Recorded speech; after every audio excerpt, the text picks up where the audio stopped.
If you're wondering how to use Hostinger HPanel, this video will walk you through the basics in a simple, beginner-friendly way. Hostinger doesn't use the classic cpanel layout, but HPanel gives you all the tools you need to manage your website, files, domains, databases, security, and performance from one place. So if you've just bought hosting and you want to know where everything is, you're in the right place. And before we jump in, if this tutorial helps you out, make sure to hit the like button and subscribe for more easy web hosting guides just like this. First, log into your Hostinger account. Once you're inside, look for the website section in the left-hand menu or on the main dashboard. Click on websites and then find the website you want to manage. Next to that site, click dashboard. This takes you into HPanel, which is where most of your hosting tools are located. Now let's go through the main section so you know exactly what each one does. The first major area is files. This is the closest thing to a file manager in traditional cpanel.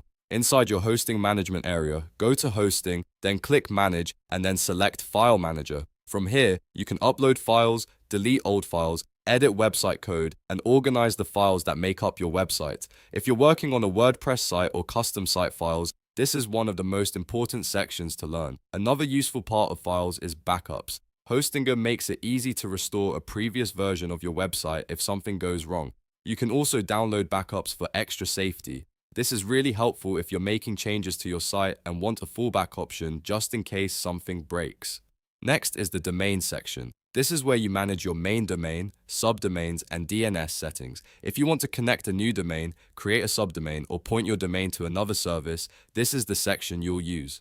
It's also where you can make changes to domain-related settings without needing separate tools. After that, go to databases. If your website uses WordPress or any other database-driven platform, this section matters a lot. Here you can create a MySQL database, manage existing databases, and open phpMyAdmin when you need to inspect or modify database tables. For most users, you won't need to touch this every day, but it's good to know where it is. Now let's look at security.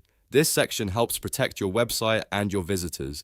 You can install SSL to secure your site with HTTPS. And you can also force HTTPS so all traffic uses the secure version of your website. If you're running an online business or any professional site, setting up SSL is one of the first things you should do. The next section is performance. Here you'll find tools that can help improve how fast your website loads. Depending on your plan and setup, you may see options for CDN, object cache, and page speed optimization.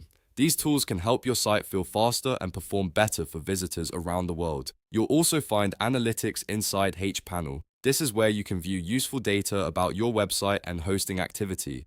It helps you understand how your site is performing and can give you a better idea of what to improve next. So to quickly recap, Hostinger HPanel lets you manage files, backups, domains, databases, security, performance, and analytics all from one dashboard. Once you get used to where everything is, it becomes very easy to navigate and much simpler than trying to figure things out one step at a time. If this video helped you learn how to use Hostinger HPanel, please give it a like, subscribe to the channel, and turn on notifications so you don't miss the next tutorial. Thanks for watching, and I'll see you in the next one.